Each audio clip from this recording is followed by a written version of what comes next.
Hello, good morning everyone. How are you? My name is Visa Shanmugam and I'm an entrepreneur and I'm an empowerment coach and a network marketer for women, and I like to kick butt in life. That's what I like to do. All right, so today I wanted to share a quick, probably about 10 minutes because I got to run. Just something about I realized about my life, and I feel like it applies to a lot of people out there, especially in the Indian community. So if you're watching me live here, go ahead and give me a hi, a hello. And if you are watching me after it's been recorded, go ahead and tell me a hi, hello, and I would love to give you a shout out back. All right, so I was at Chuys Mexican restaurant. If you guys love Chuys, and I know a lot of you watch me from Texas, give me a 1. I absolutely adore that restaurant. So we went there for the weekend with our kids, and we're hanging out there, and my son, they got the kids' play mat with the crayons, and they were coloring away. And there was just 3 crayons in there. And I realized, hang on one second, there's a Facebook algorithm that's going on that is screwing up the fact that I cannot see who's joining me and what kind of questions you're asking. So hopefully I can see what's going on. Give me one second while I get my... Oh, and mute myself. I'm doing this new thing where... Okay, let me mute me on my computer. All right, I'm back. So if you're on here live, I see somebody here live, so go ahead and give me a hello so that I can say hi to you. All right, so I was at Chuys coloring away with my son, and I realized there's only 3 crayons, right? My son was doing a beautiful job, but I realized, oh my gosh, there's like 36 or 48 color crayon boxes in life, right? And where am I going with this? I realized when I was growing up, I grew up in a very conservative Indian family, as most Indian families are, and we were given a lot of freedom, right? I was very lucky to get an amazing education. Education was valued very highly for both boys and girls, and we all got equal opportunities, like boys and girls. We all went to great schools. All my cousins, we all got a great education, and we're all in great professions now, very highly accomplished.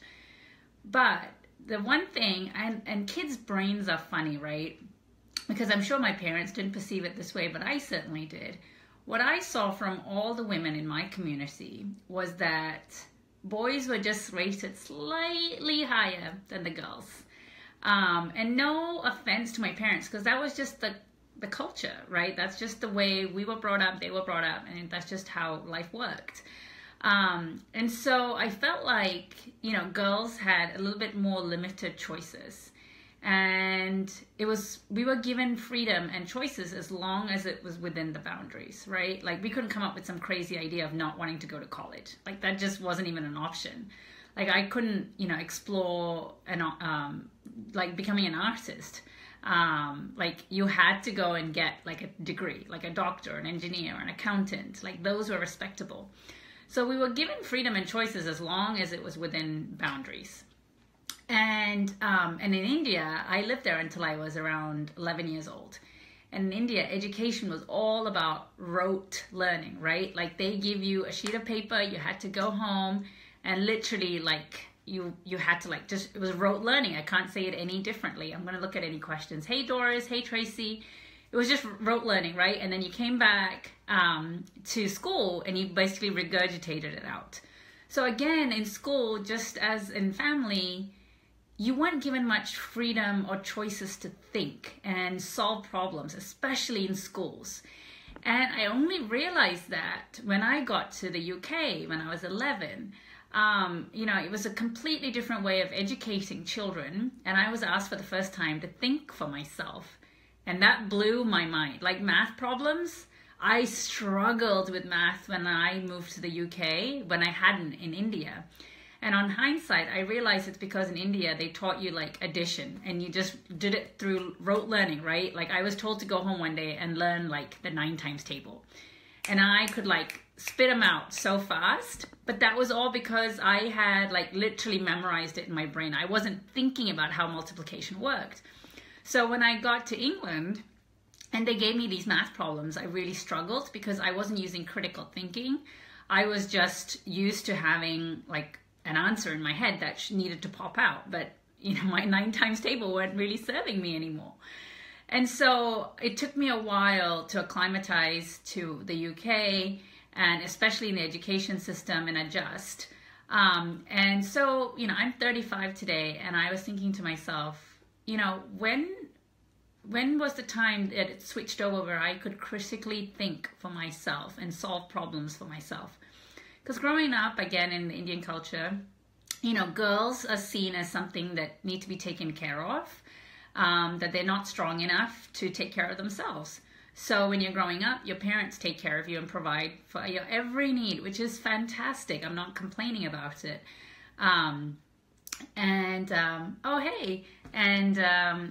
You know, so when I got married, after my parents supported me, I was then passed off. I was married to my husband, and he still takes great care of me to this day. But what I'm trying to say is, as an independent, it took me a long time to realize that I was an independent, powerful woman who was capable of thinking for herself. And sometimes to this day, I still struggle to think of myself as an independent, powerful woman. I just want some answer to pop out of the blue. And I don't want to think for myself sometimes. And it's because, you know, it's the way I've been brought up. And again, I'm not complaining. I don't want you to think that I had this horrendous childhood. I didn't. I had the best childhood. But it's just how we've been brought up and how it affects our later years in life, right? So I find that a lot of Indian women that I meet today, they're all so strong, powerful, extremely smart, professional women. But a lot of us have never been in touch with what's in our hearts, right? Because we've always been taught to only think and color with 3 crayons instead of 36 or 48 crayons, because that seems crazy. And we've always been told, like, you know, pick yourself, it doesn't matter what profession, as long as it is within these boundaries. And none of us have really encouraged, or we've been, you know, brave enough or courageous enough to step out of those boundaries and really think about, what is it that I want to do with my life? What is my purpose in life? You know, a lot of women that I meet, they're doctors, they're accountants, they're engineers, they're IT project managers, and like I said, extremely super smart women. But we're all so, you know, we run our worlds thinking from here. And so many of us have no contact here with our hearts. And it took me, I have struggled to get in touch with my heart, because that is where the power lies, is when you get in touch with your heart, because that is what drives this engine and this machine and this soul, that we're all spiritual beings. And when, you know, coming from, thank you, Doris, yes, you're from Hong Kong, and coming from, you know, like Asia, where creative thinking is secondary to kind of like, just putting it out there of just degrees, money. You're not really encouraged to use your heart to lead your life. And so my big passion, and it's still something that I today work on, is connecting to my heart. And what is it that my heart wants me to do? Because I know that if I connect with what my heart wants me to do, that I can never go wrong. That even if I fail at it, I will be able to pick myself back up, because there'll be no regrets, because I was following my heart. I think most of us spend way too much of our lives wanting to appear perfect, and that perfection comes from pleasing others and doing what others want us to do. And especially in the Asian culture, pleasing your parents is of the utmost priority. You do not want to ever upset your parents or your elders or do something that will embarrass the family name. That is like drilled into you. And, you know, and embarrassing your family might be something as small as saying, I don't want to go get a degree. I just want to go follow my artistic, you know, passion. Or I just want to, you know, go off to Australia and go dive in the Great Barrier Reef. And, you know, most of us don't even know that stuff lays within our heart. So I am here to share with you today and tell you that it is so important to connect to what lies inside our soul, because that is what you've been put on this earth to do, is to really connect to our hearts. It's not about the degrees we have. I mean, if getting the degree, if getting that PhD is what drives you, absolutely go do it.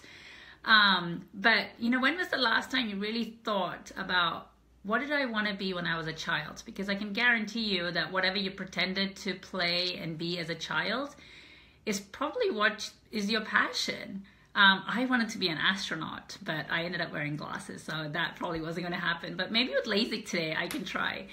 But I loved to dance. That was my passion. And I loved being with people. That was another passion of mine. And you know, and I really do, but the first time somebody asked me, you know, what is your passion in life? What did you like to do when you were a little child? I really struggled because I feel like you're not really encouraged to think about that much and just pursue whatever it is that you see your society and your peers doing around you. And you know, you think that's what happiness is if you just do what everyone else is doing around you because you see them being happy. But you know, happiness to me today, I realize, is really getting to know what's in my heart and my soul and connecting with that and doing that every single day, and the money will come. Because if you lead with heart, the money will come, because you're going to be inspiring yourself and you're going to be inspiring others. And whenever you inspire others, you will make money. All right, so this live was kind of all over the place today. I'm feeling a little bit rusty because I haven't done a live in a while, and plus with comments not coming up on my phone, I've had to check on and off on my computer. So I'm sorry about that. I'm just checking for any other comments on my computer. I don't see any, but thank you, Sandy, for joining me. Thank you, Beverly. Thank you, Prezi, for all of you joining me.